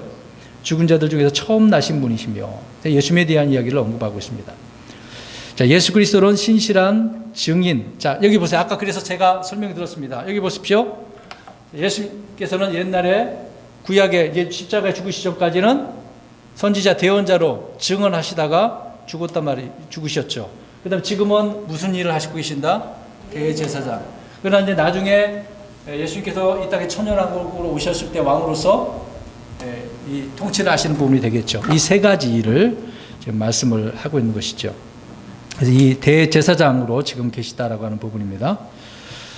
그래서 신실한 증인 대언자이시고 또 예수 그리스도는 죽은 자들 중에서 처음 나신 분 대제사장, 그러니까 중보로서 지금 중보하고 계시죠.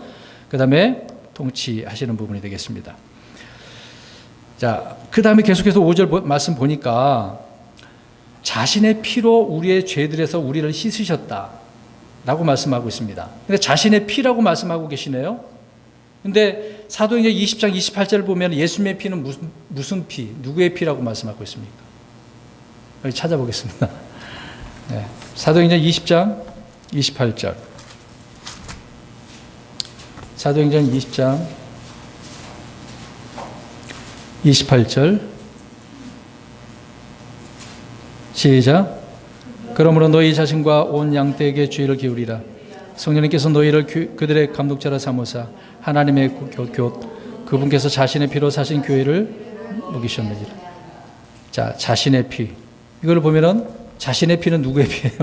하나님의 피. 우리 사람의 피가 아닙니다. 자신의 피라고 말씀을 하고 있죠. 자, 예수님의 피는 이 피로 인해서 우리가 상속 언약을 얻게 되겠죠. 이 상속 언약의 피라고 또 말씀을 하고 있고, 그래서 그 예수님의 피는 흠도 없고 점도 없는 그런 어린 양의 보배로운 피라고 베드로 사도가 또 언급을 하고 있는 것입니다. 이 피로 우리를 어떻게 하셨다? 사셨다. 사셨다. 속죄하신 거죠. 구속하신 거. 속죄와 구속에 대해서 우리가 배우지 않았습니까? 그 피값을 주고 우리를 사신 것이니까요. 그래서 예수 그리스도는 자신의 피로 백성들을 이렇게 거룩히 구별하시고 또 자신의 피로 우리를 구속하셨고 우리의 죄를 깨끗하게 제거하셨다라고 히브리서, 에베소서, 요한일서에 이렇게 말씀을 하고 있습니다. 근데 여기서 깨끗하게 씻기셨다라고 말씀을 하고 있잖아요. 우리가 보는 성경은 씻겼다라고 있습니다. 이제 과거에 우리가 보는 성경은 이거를 어떻게 바꿔버렸느냐? 해방했다라고 이야기합니다. 아니, 피로 우리를 해방시켰다? 물론 의미적으로는 그게 그거 아니냐라고 생각을 하겠습니다만은 지금 피로 우리의 죄를 어떻게 하셨다는 거잖아요. 씻겼다. 해방이 아니라 깨끗하게 씻겨서 지금은 정결해요, 부정해요? 정결하다는 것입니다. 이제 그 얘기를 하고 있는 것이죠. 그래서 씻으셨다라고 말씀을 하고 있습니다. 저와 여러분은 그분의 피로 씻음 받았죠? 네, 씻음 받았습니다. 물 뿌린다고 깨끗하게 되는 것도 아니고, 사우나탕에 가서 깨끗하게 물로 씻어서 그런 의미는 아니겠죠. 에베소서 1장 7절에도 말씀하고 있는 것처럼 그분의 풍성한 은혜에 따라 그분의 피를 통해 구속, 곧 죄들의 용서를 받았다라고 말씀하고 있습니다. 그러니까 성경 여기저기에서 피로 구속받았다라고 언급을 하고 있는 거죠. 또 계속해서 봅니다. 1장 5절에 신실한 증인이라고 말씀하고 있습니다. 신실한 증인. 자, 예수님께서 하나님 아버지를 정확히 계시하시고 증언하셨다는 겁니다.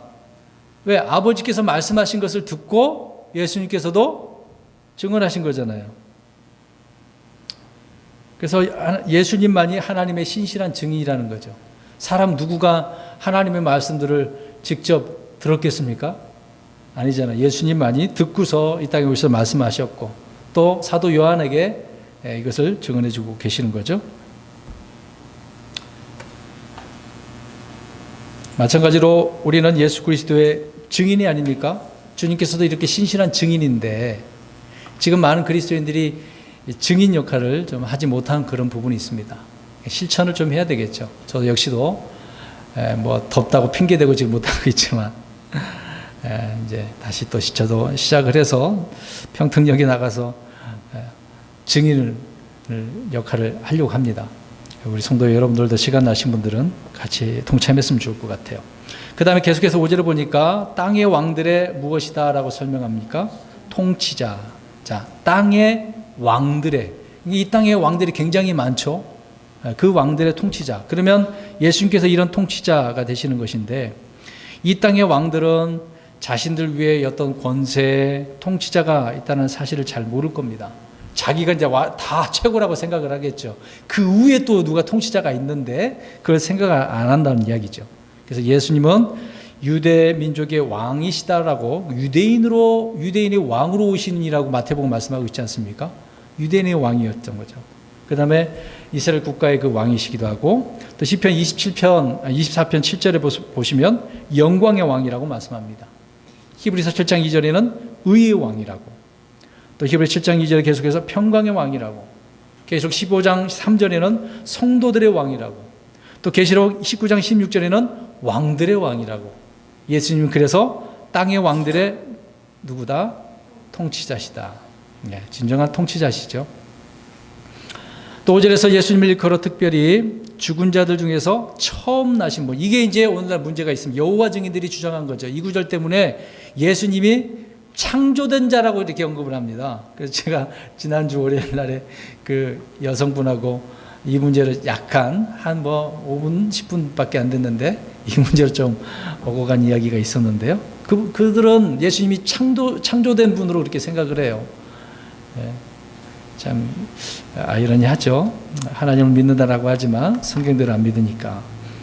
이 부분을 좀 이해를 하셨으면 좋을 것 같습니다. 그러면 예수님께서 죽은 자들 중에서 처음 나신 분이라고 했는데 이게 창조된 분입니까? 만들어진 그런 분입니까? 그렇게 생각할 수 있다는 거죠.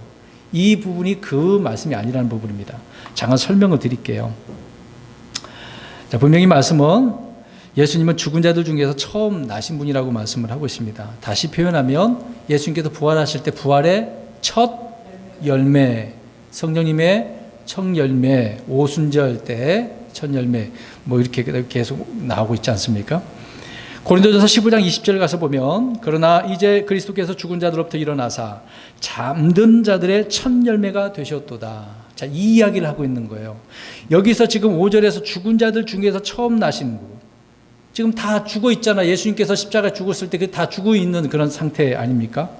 그런 자들 가운데서 예수님께서 잠자는 자들의 죽은 자들로부터 첫 열매, 이거를 말하는 부분이란 말입니다. 만들어진 그 창조된 그런 피조물을 말하는 게 아니라 죽은 자들로부터 일어나신, 부활하신, 처음 나신 그 부분이다. 그것을 설명을 하고 있는 거예요. 이 부분이 고린도후서 5장 17절에 보면 그분을 믿는 자들은 새로운 뭐다? 창조물. 우리가 예수 그리스도 믿으면 예수님을 통해서 거듭나니까 새롭게 태어난 창조물이란 말이죠. 그게 우리가 예수님과 같이 우리들은 형제들이라고 부르지 않습니까?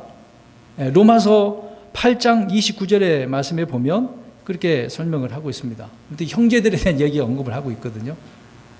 예수님께서 우리들 중에 제일 처음 죽은 자들 가운데 첫 열매, 처음 나신 분이다. 그 이야기를 하고 있다라고 하는 부분입니다.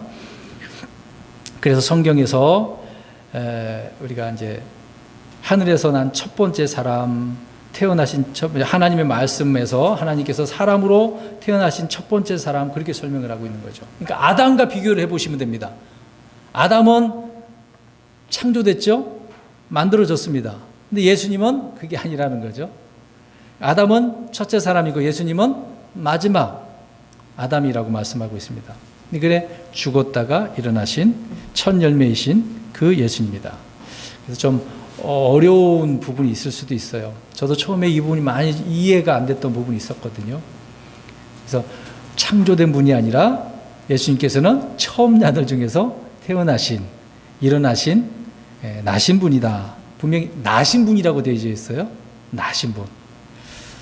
그렇게 우리가 생각하시면 될 것 같아요. 그래서 시편에도 보면 내가 이날 너를 낳았도다. 시편 2편 7절에 있는 말씀입니다. 자, 시편 2편 7절에 있는 말씀 읽어볼게요. 조금만 더 살펴보면 오늘 말씀을 마치게 됩니다. 시간이 많이 갔는데요. 시편 2편 7절 시작. 내가 칭령을 밝히 보이리라. 주께서 내게 이르시되 너는 내 아들이라. 이날 내가 너를 낳았도다. 너는 내 아들이라. 내가 너를 낳았도다. 그러니까 태어난 부분을 말씀하고 있긴 하는데 만들었다 그런 얘기는 아니잖아요. 낳았다라고 하셨지. 이 구절을 신약 성경에서 어떻게 인용하고 있는지 보겠습니다. 사도행전 13장 33절 보십시오. 자, 이렇게 이어가야 이해가 되는 부분이죠. 근데 여호와 증인들은 이렇게 성경 말씀을 안 보기 때문에 예수님께서는 피조된, 만들어진 그런 분이라 생각을 하는 거예요. 그러니까 안 믿는 거죠. 하나님으로서. 사도행전 13장 33절. 시편 2편 7절을 인용하고 있습니다. 시작. 바로 그 약속을 하나님께서 예수님을 다시 일으키심으로써 그들의 자손이 우리에게 성취하셨다는 것이라. 그것은 또 시편 둘째 편에 기록된 바 너는 내 아들이라 이날 내가 너를 낳았도다 함과 같도다. 너는 내 아들이라 이날 내가 너를 낳았도다 하는 말씀이 아까 앞으로 가서 그 약속을 하나님께서 예수님을 어떻게 다시 일으키심, 이렇게 낳으셨다. 일으키심으로 낳았다. 그 얘기를 하고 있다는 이야기입니다. 만들어진 존재가 아니죠. 골로새서 1장 15절, 16절 가서 읽어볼까요? 그게 나와 있습니다. 자, 이 부분을 여호와 증인들이 골로새서 1장 15절 말씀만 갖고 주장을 하는 거예요. 그분께서 보이지 아니하시는 하나님의 형상이시요 모든 창조물의 처음 난 자이시다. 그러니까 처음으로 만들어진 자구나. 그렇게 생각합니다. 그런데 16절 보십시오. 시작. 이는 그분에 의해 모든 것이 창조되고 예수님께서 지금 모든 것을 어떻게 하셨다는 겁니까? 근데 창조주이시잖아요. 근데 창조주시가 창조물이라 말이 안 되는 거죠. 나신 분을 설명하고 있는 것인데, 그래서 이렇게 우리가 이해를 하면 죽은 자들 중에서 처음 나신 분, 이런 의미로 말씀하고 있는 거구나 이해할 수 있다. 그러니까 부활의 첫 열매, 성령의 첫 열매로 다시 나신 형제들 가운데 먼저 나신 처음 나신 분이다. 그렇게 생각하시면 될 겁니다. 뭐 더 설명이 있는데, 물론 성경에도 뭐 죽었다가 살아난 자들이 얼마나 많습니까? 뭐 거기까지는 다 우리가 지금 살펴보지 않으셔도 될 것 같아요. 자, 6절 말씀을 보겠습니다. 6절. 하나님 곧 자신의 아버지를 위해 우리를 왕과 제사장으로 삼으신 분께, 즉 그분께 영광과 통치가 영원무궁토록 있기를 원하노라 말씀하고 있습니다. 하나님께서 지금 우리를 이 현 세상에서 무엇으로 삼으신 거예요? 왕과 제사장으로 했는데 이 왕은 아직 아닙니다. 제사장으로 삼으신 거예요.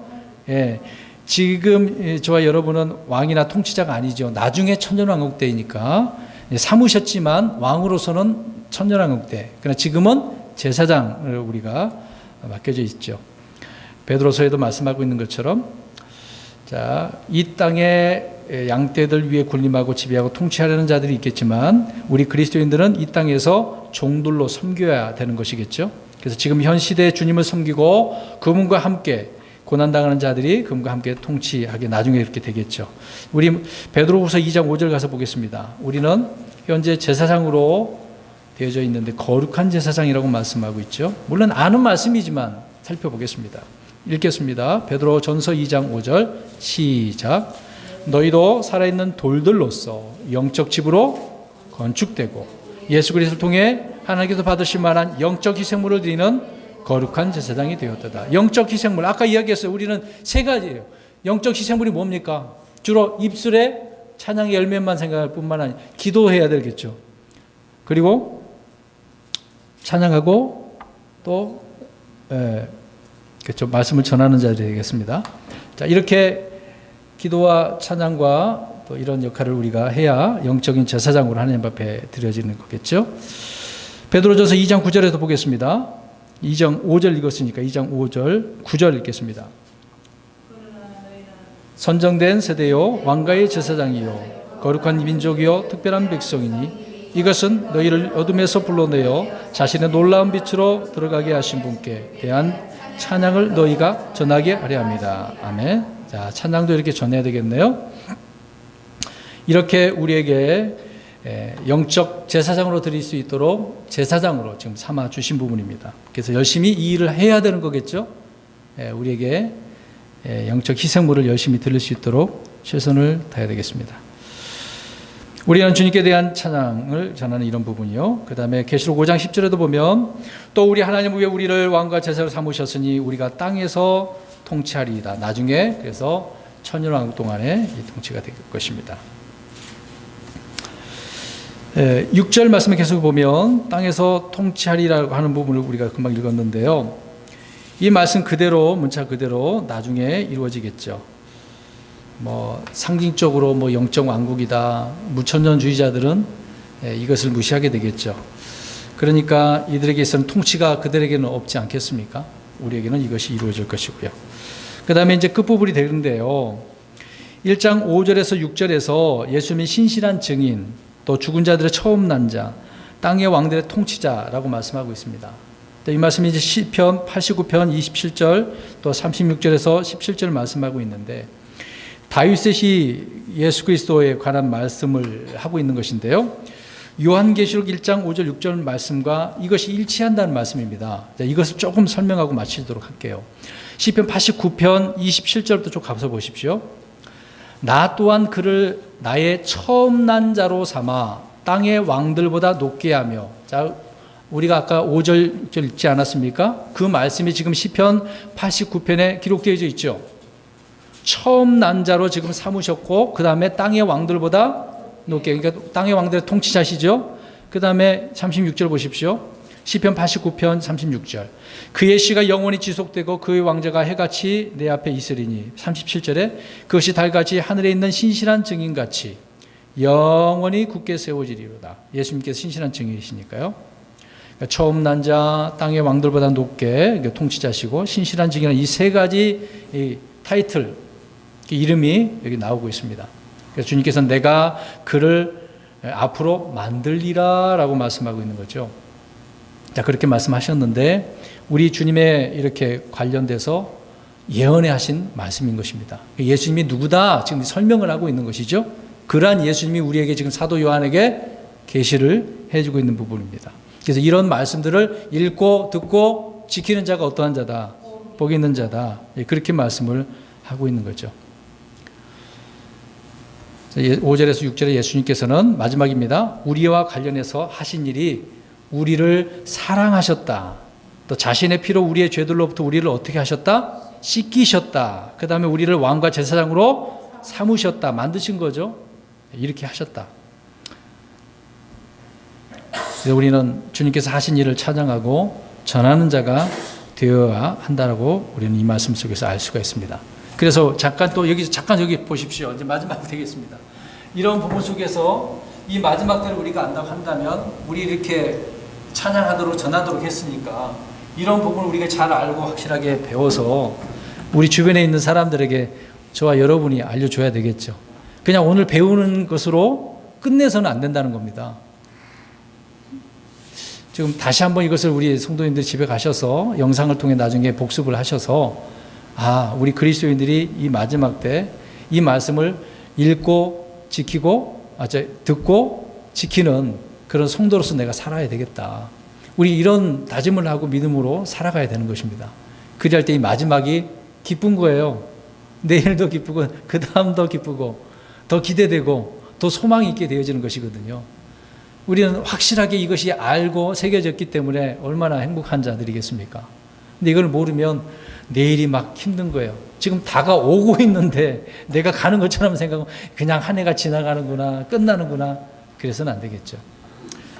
하여튼 이 말씀을 통해 더욱더 읽고 듣고 지키는 그런 성도가 되어 복이 있는 저와 여러분이 되시기를 주의 이름으로 축원합니다.